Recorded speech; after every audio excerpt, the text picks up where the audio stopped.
Hello, everyone, and welcome to this edition of CRATV, where we talk about politics, policy, and politicians, all from a conservative perspective, right here in the great state of California. I am your host, Craig DeLuz, and it is my pleasure to have you with us today. Now, this program is brought to you by the California Republican Assembly. It is the oldest and the most conservative and most active grassroots conservative organization in the state of California. Why do I tell you that? Well, because we need you to join. We need you to become a member. We need you to join the fight for our rights here in the Golden State. You guys may not know this, but there are more Republicans in the state of California than in any other state in the union. Now, yeah, there do happen to be twice as many Democrats, but guess what? We can help affect that, but we can only do that if you guys are part of the fight. So do me a favor, just look down in the description to this video and you'll see a join link. Click on there and you'll see how you can become a member of a local chapter or become a member at large of the California Republican Assembly and join the fight for our fundamental rights. Folks, I always say this is about a fight for our civil rights. Either we've got to use them or we're going to lose them. Well, freedom of association is one of those fundamental civil rights once you get associated with the California Republican Assembly. All right, let's get on to today's topic. One of the biggest topics that's going on, that's being talked about right now, is critical race theory. And it's probably one of the most dangerous things that's taking place right now. And the reason why I say that is because it is a wholehearted indoctrination that is taking place all in every facet of life, whether it's in corporate America, whether it's in government, but most dangerously, it's taking place within our public schools. Right? This is basically a theory that says that, well, you know what? Here's what we're going to do. I have a good friend. He is the former president of the Frederick Foundation of California. He is also currently one of the founders of Every Black Life Matters. And he's here to talk to us a little bit about critical race theory, BLM, and about his organization, Every Black Life Matters. And with that, please let me introduce Mr. Kevin McGary. Kevin, how are you doing today? Good, Craig, good. It's always an honor to hang out with my brother, man. Thank you. Well, sir, it is always good to have you. And I appreciate your patience. This is my first time having a guest with a green screen background on. So, still working out the technology, but you look good, bro. Well, if that's the case, that's good to hear. Your program is actually magical if it can do work on this mug. Anyway, it's just great to be here. So thank you for inviting me. Sir, well, it is fantastic as usual. So let's do this. Let's just jump right into it. Can you give us kind of a thumbnail sketch of what critical race theory is and why it is so dangerous? Yeah, so critical theory actually came out of avowed Marxists who left Frankfurt, Germany, and under Hitler's regime, they felt that Hitler was a little bit too radical for them. So they ran for their lives and escaped to the United States. They established the Frankfurt School in Columbia University in the 1930s. So it's for avowed Marxists, communists, but again, not as radical as Hitler. So they left because they felt that Hitler was too autocratic and he was going to ultimately kill them. And so they came here, they set up the Frankfurt School at Columbia University, and they set up critical theory. Fundamentally, they realized that if they can take all of these sort of factions in America based on identity politics.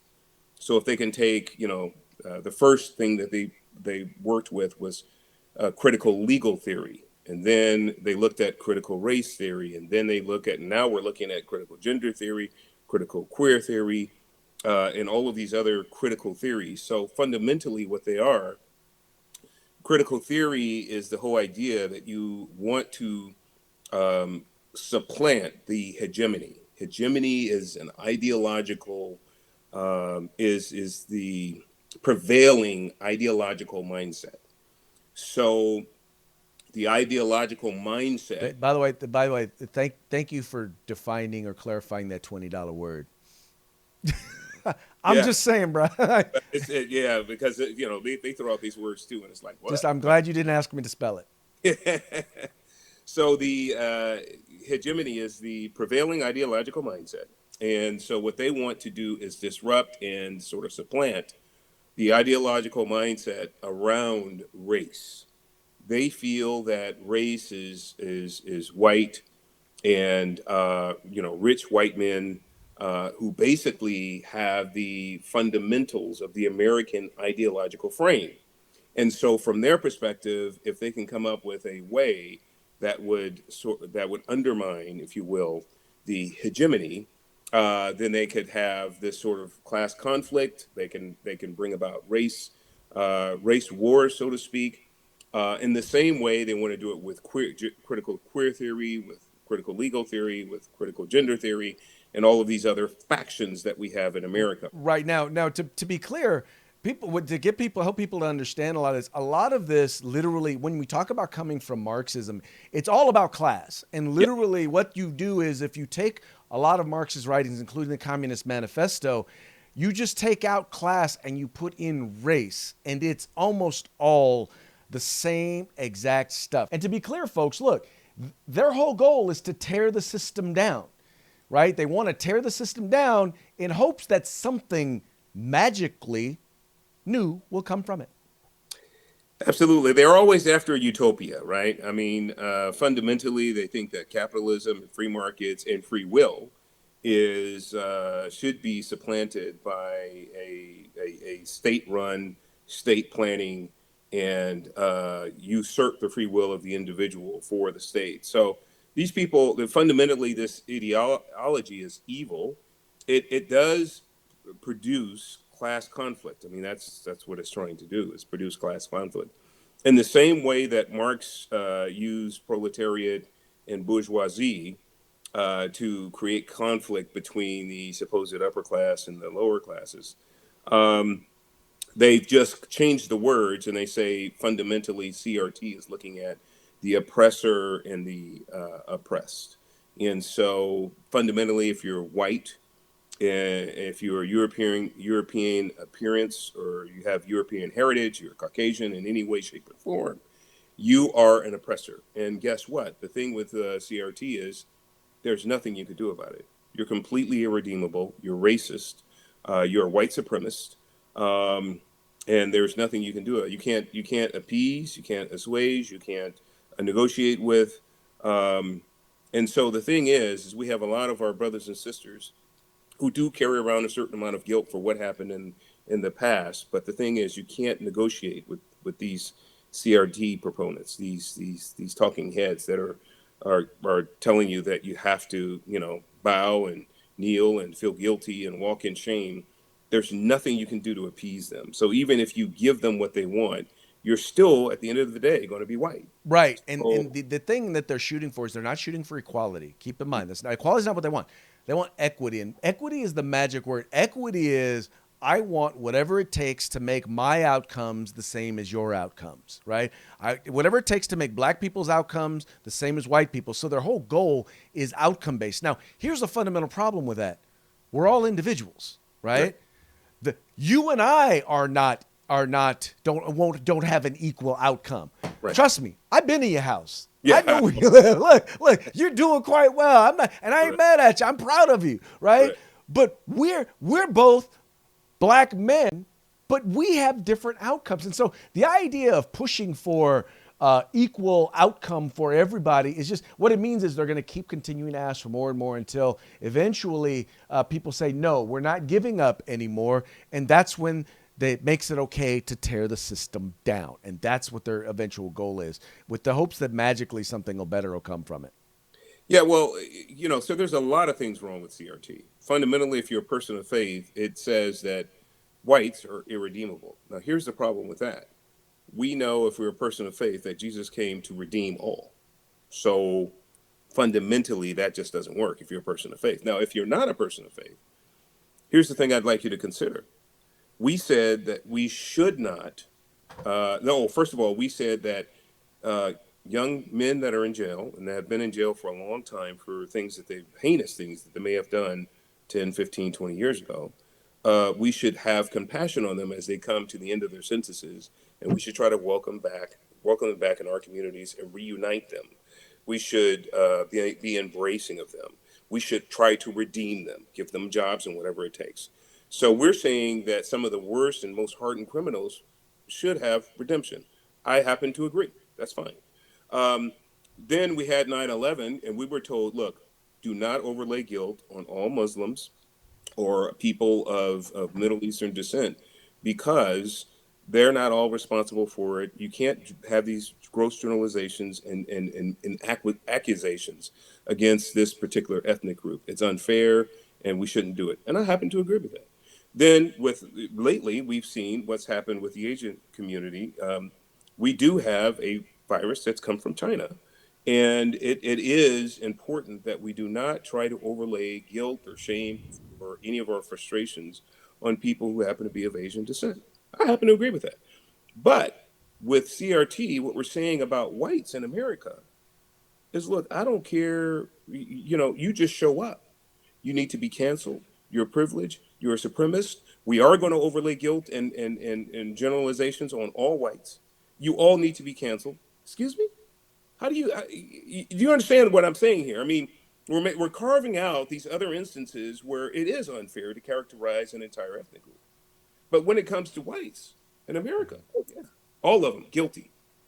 Well, This is preposterous. all right, so let's flip the script a little bit now. So we know that, we know that here in these United States, let's just be honest. We know that racism is not the thing that most on the left want you to believe it is. That's not the sole. Put this. I compare where we are today and the racism that we still have to deal with compared to the racism that our fathers and grandfathers had to deal with. And I always say that if what they dealt with was a roadblock, what we deal with may be a speed bump. So, Yeah. and I think that people see that and they still recognize that there's even still some, not as much as used to be, but a little bit of historical impact on, on the black community in this country. And there are some people who want to either understand it or understand why people perceive it exists, but also work to help address it. And the problem is right now, at least for the longest time, it seemed like critical race theory and Black Lives Matter is right now it's the predominant thing that's out there or group that's out there to help address or that's talking about this. Now, there's an alternative. And that's why I wanted to have you on the show, because I wanted people to understand a little bit about Every Black Life Matters and why you founded it and, why we need a group like that. Good. Well, thank you for asking that question. We are the antithesis of BLM and CRT and Black liberation theology. We think that all of these movements and or theologies and or theories are fundamentally anti-American and demonic in their own way. I mean, their own unique way. And I don't use that flippantly. I mean that matter of factly. I mean, you just look at the fruits and you'll see what I'm talking about. But if you're going to be honest with yourself, so so every Black Life Matters is here because we realized after we saw what was happening last summer across all of our major cities in America, where we would have businesses burned to the ground and Black Lives Matter yelling and screaming, clapping their hands in glee at these black and brown businesses, minority owned businesses being burned to the ground in these cities. So they were jumping and yipping it up with Antifa as Antifa, really set these businesses on fire. So, and then we saw the violence, we saw the hatred, the venom, and all of that directed at whites and other nationalities. And we realized that people really wanted and needed a choice because we also saw a lot of churches that were putting up BLM placards on their whatever their edifice, and going marching with BLM. And so we said, look, we do need a faith-based, righteous alternative to Black Lives Matter because we have a lot of our friends and family and people that would like to support the sentiment, but as they dug into the details of Black Lives Matter, the organization, they realized that there was Marxism there. They realized that there was anti-nuclear family there. They realized there was a real hatred for fathers. They realized that their cohorts they're actually in partnership with Planned Parenthood, and that didn't make sense. They realized that they were doing witchcraft and incantations over these various sites. So they realized that Black Lives Matter had a lot of issues. And so Neil Mauman, my co-founder, called me up and he says, "Look, Kev, I think we can do something. We should do something, because people do want to express that Black lives do matter, but they cannot stand behind this organization." So we felt that the Lord gave us a path to start with Every Black Life Matters. The reason why that's important is we wanted to be in the exact same lane as Black Lives Matter. We wanted to use their similar nomenclature, and we wanted to, however, we wanted to go the opposite direction. We wanted to reframe all of the arguments. If you're a martial artist, it's an Aikido move. Aikido is a move, a martial arts, where you take the momentum and velocity of others and you direct it. So basically, soft school martial arts like jujitsu or judo, or as you mentioned, aikido. Yeah. So what we're using is that, BLM had a tremendous amount of momentum. $10 billion that they raised in as little as 9 months. Tremendous momentum. So we want to use that momentum of the movement. We want to redirect the focus and reframe all of the arguments. And we want to deflect any criticism. So when somebody comes up to us and say, Black Lives Matter, bro, we say, look, to me, every single black life matters. Now that means from conception to the grave, that in every phase of black life in between. So does every black life matter to you? And that puts them on a defense. They have to defend now their position. They can't say Black Lives Matter generally without first of all admitting that every single black life has to matter specifically. And if they say, well, no, then that gives us an opportunity to call them a hypocrite, to confirm that they're really political activists and they're not sincere about Black life. Now, here's the thing. Here's the thing I really want to make clear with all your viewers is that we do occasionally get people that just don't get it. They say, look, all lives matter. Every life matters. Why are you doing this? You still using race? And then so this is a great opportunity that Neil and I we like sort of breaking it down a little bit, because we say, of course, all lives do matter. Every single life matters. God is not a respecter of a person. He shows no partiality with any ethnicity. However, here's the thing. The reason why we started Every Black Life Matters is because we recognize that there are still systemic plights. There are plights that are directed specifically at blacks. And so one of the plights is we are targeted for extermination in the womb. We can't even be born because of the targeting of Planned Parenthood and other abortionists that say, look, we want to fully exterminate the Negro population. So please look at Margaret Sanger's quote, and you can see that. That's a specific targeted plight in the womb that we can't ignore. The next plight that we have to fight through is the plight with our educational systems, our educational platforms. Our school systems are relegating black and brown communities. They're really handcuffing black and brown students to the public school system. And why are they doing that? They're doing that because that's the only, they want to continue to fund those systems, and they want to continue to propagandize our children. Now, so that is specifically targeted and directed. Now, some people would say, well, why can't you just take those kids out of the schools and do homeschooling and this and that? In the black community, it's very, very difficult because we're already poverty stricken. And there is a disproportional plight with the educational system. So there's disproportional plight in the womb. There's disproportional plight with the educational system. And there's disproportional plight when we have bullets coming through walls, killing our children during the summer months, especially in Chicago and Memphis and Detroit and New York. That's disproportional. Margaret Sanger did not say, we want to fully exterminate every kid or every white and black kid or every Mexican kid. She said black kids specifically. The school system is not targeting every kid. Obviously, if you have means, you can get out of there. But they're holding hostage black and brown communities specifically, disproportionately. The bullets that come through Chicago communities, they're not coming through white neighborhoods and white families. They're disproportionately killing black children. That's a plight. We're here because we want to address the real issues confronting our community. And so then I go further to give them an analogy. The analogy is this: because we hear all the time, all lives matter, every life matters. We're all equal now, and we have to explain to people, no, we're really not equal. In this scenario, if you look at, I'd like to give them the analogy of homes. If we all said that we all live in this community and all of our homes were equal, they were all equally valid, and all homes matter in this particular community. If one of those homes caught on fire, guess what? If all those homes mattered, that means that all of those homeowners and all those other homes would come out and help put out that fire of that one home, because all homes matter. Well, right now in the black community, because of these two simple examples I gave you. Three, in the womb, early childhood development, and with education, and then children are being killed. Um, so that's three scenarios where there's disproportionate plight. So we're trying. That means that our community's on fire, and we're trying to just put out the fire. It Hmm. doesn't invalidate other communities.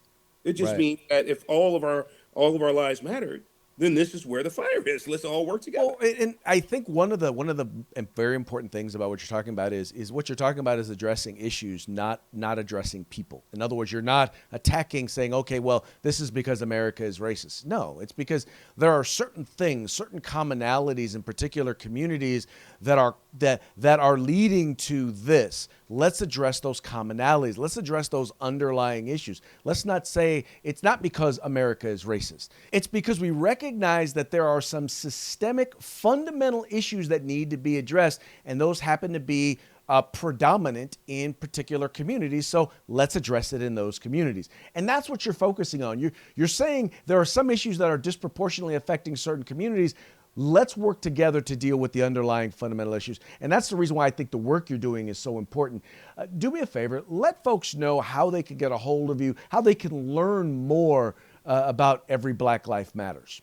Yeah, please join us in this fight. We actually are. You can go to our website. We have a lot of shareable materials, podcasts, interviews, YouTube videos. We're on all the social media platforms, so you can join us there. So go to www.everyblm.com, everyblm.com. And on that website, you'll also see an opportunity to partner with us. So you can be a partner and get exclusive content and exclusive access to myself and to my co-founder, Neil Mauman. And we're going to be providing you with all kinds of additional goodies in that partnership. Folks, I just want to make sure to reiterate, just how important I think this organization and the effort and the work that they're doing is. I've known Kevin McGary for quite a long time now. And first of all, let me be clear. He is a man of God. He is a true believer. He is a patriot. There are very few people I know more conservative than Kevin. He is a card-carrying member of the vast right-wing conspiracy, much like myself.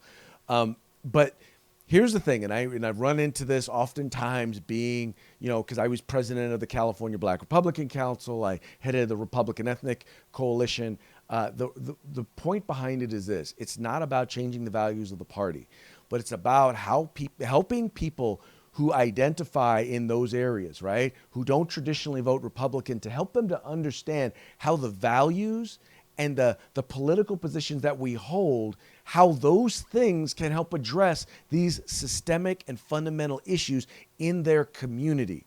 Yes. And it's marketing. It literally is. It's marketing. I'm going to tell you what, Coca-Cola, McDonald's, Apple, you name the best marketing companies in the world all look to, okay, we need to make sure that we have the right messengers and that we have the right message to deliver and talk about those fundamental issues and how what conservative values and conservative policies can do to help address those issues in their community. That's what Kevin McGary is about. That's what Every Black Life Matter is about. And I hope you'll consider supporting the organization. Or even if you're still questioning about it, reach out to them. Talk to them. Find out what they're about. Please do. I can't do it any better. Kevin, thank you so much for coming on the program. Thank you, Look Craig. forward to having you on again. Awesome, brother. Thank you. Thank you. Excellent, sir.